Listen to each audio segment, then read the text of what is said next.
Hello everybody, it's BWildcat2 here, back today with episode number 15 of the Chris Deas Road to the Show here in MLB 13 the show, and Chris is the first baseman, the starting first baseman for the Baltimore Orioles here in only his third Major League episode here. We're back home against the Texas Rangers, my favorite team in real life, and you see here early on in the season, Chris is batting .250 with 3 home runs and 4 RBI. Ogondo fires the first pitch in there, and Chris chops it in front of the plate, and he's going to leg out an infield hit. Not the speediest guy by far, but he apparently had enough speed to leg that one out. The catcher was like not aware at all. He had slow awareness on that one.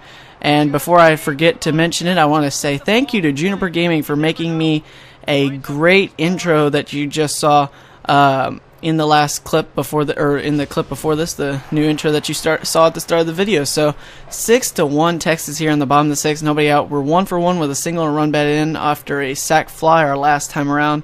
And the pitch to Chris is hit deep to left center field.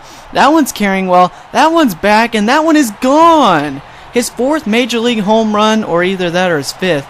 I think it was number 4. That sounds about right. Number 4 or number 5. Anyway, it doesn't matter for Chris Deas. He's hit one against the Rangers and cut the deficit to 6-3 in favor of Texas as he gets a great at bat. 28 skill points here on that one. So nicely done by Chris Deas. And I say it every time, but look how much taller he is than his teammates. That's ridiculous. You see Chris Deas with full extension, doing a great job of hitting the ball opposite field as well. That drove that deep into the left center field bleachers, or well, maybe not too deep into the bleachers, but drove that deep and into the left center field bleachers. So 6-5, Baltimore's almost made the comeback now. 3-2 pitch is outside, ball 4. Chris does not have an opportunity to drive in the tying run in that bat, but he works a walk, gets a good at bat against Joakim Soria, 28 or 18 skill points, I believe it was. Take a look at how close this pitch was to being strike 3. Right on the outside corner, but when you're hitting well and when you're taking pitches and you have a good eye, sometimes those umpires reward you. So next night against Derek Holland, as we would end up losing to the Rangers, a base hit by Chris up the middle past Derek Holland, and or as Harry Carey would say, Derek Hollister, that kid Derek Hollister. I can't do a Harry Carey impression, but a good at bat, 15 skill points for Chris Deas on that nice, just barely chopping it back up the middle. Take a look at this, tailing down and in, but Chris gets the bat head around and whacks it up the middle past the shortstop and second baseman for a base hit. So nicely done by Chris there. As we continue on now, we're going to head for second base against Derek Holland, and we're in there. Nicely done, a stolen base for Chris Deas off of Derek Holland. Not really known to get much of a jump against left-handed pitchers because they can just whip over and pick you off really easily. Most of his stolen bases have come easier against right-handed pitchers, but he takes off against Holland, and Holland threw a breaking ball to the plate, and Chris Deas got in there safely ahead of Kinsler's tag. Nicely done there by Chris Deas. Matt Vasgersian here as the guys and I bring you closer to first pitch on the MLB pregame show with tonight's installment of the Bowman Prospect Spotlight. Chris Deas is our subject, as he has not been living up to the club's expectations of him lately. His manager came out and said he expects more from him at this point, but his starting job, however, is not in any kind of danger. Well, I don't think this is any kind of big deal. His manager's, I think, just trying to light a fire under him. I mean, he's a big part of this team, and so it's very important for the coaches and the front office to make sure that he's doing exactly what they expect of him. I'm sure he'll turn it around, and then we're not even going to remember that any of this was happening. Okay, we're looking forward to this one. Lineups and first pitch on the show coming up next. So it's on to Tampa Bay now, and you heard from Matt Vasgersian that Chris not doing so well. He's been struggling, but maybe this series with Tampa Bay will get him to turn it around.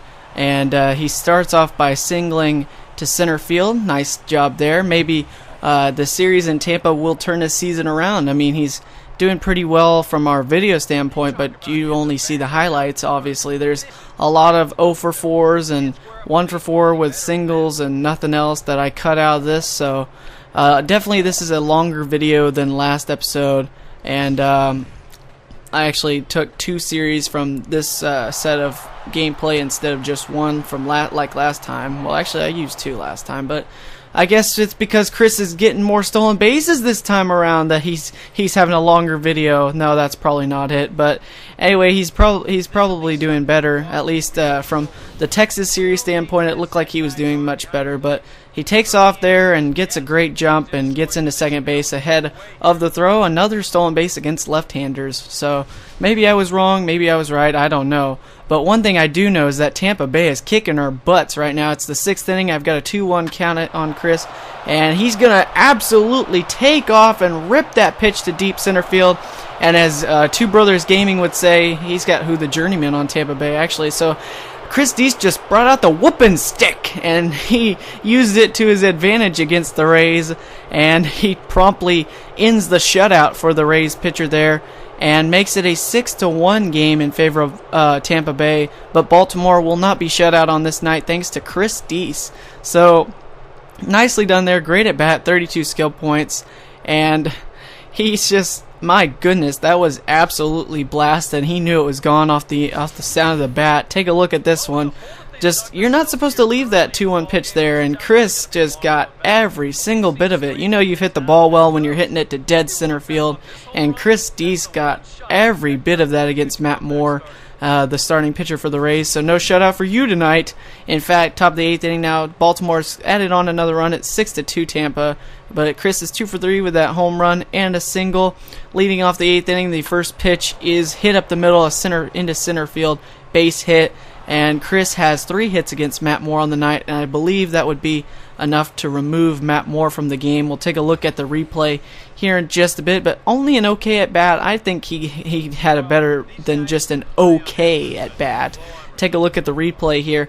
I mean, it wasn't hit hard. Well, it kind of was, actually. It was just a hard ground ball back up the middle into center field. None of the infielders could reach it, and you've given him more skill points for those kind of hits before, so what's going on with the show's grading system for hits? I have no idea. So anyway, let me know why there's a difference. It doesn't make any sense to me.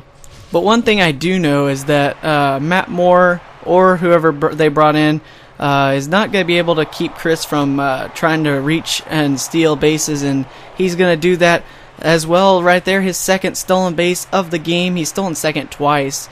And maybe if we can keep working on his speed, maybe he'll be able to steal a 3rd one of these days. Who knows? Yeah, it was a new pitcher. That's O'Flaherty. So, anyway, but either way, Matt Moore can't keep him from running, and neither can the new guy. So, they would go on to lose that game. So, next day, Chris Deas coming out back against Tampa Bay.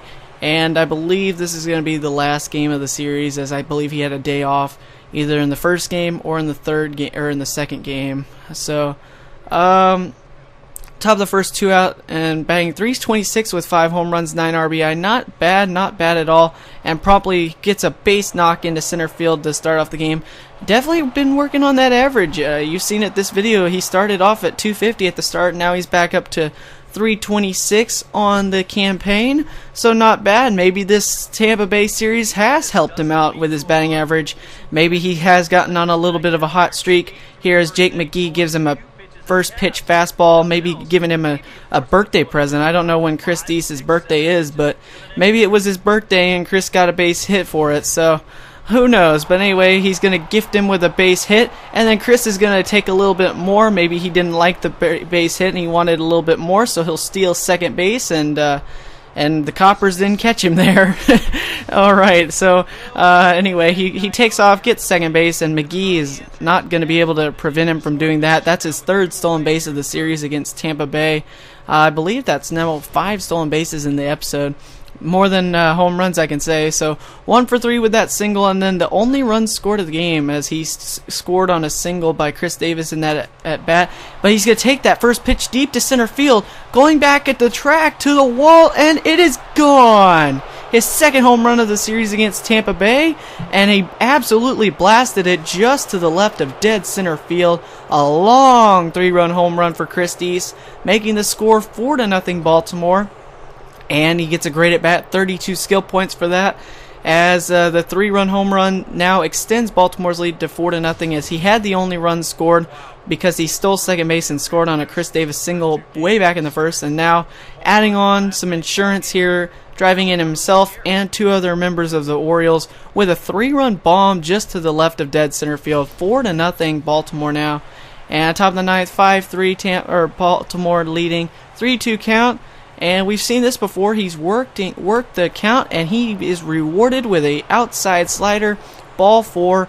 Take your base, Chris Deas, as Salas cannot get that slider to backdoor and get back in the strike zone. You see, it looked like the one that Soria missed with earlier in the episode, but that is pretty much going to wrap up this video. I think Chris is going to take off for second, and he is going to get another stolen base here before we cap off the video. But Chris Deas, man, he's heating up. So it's getting near June. We're in May right now.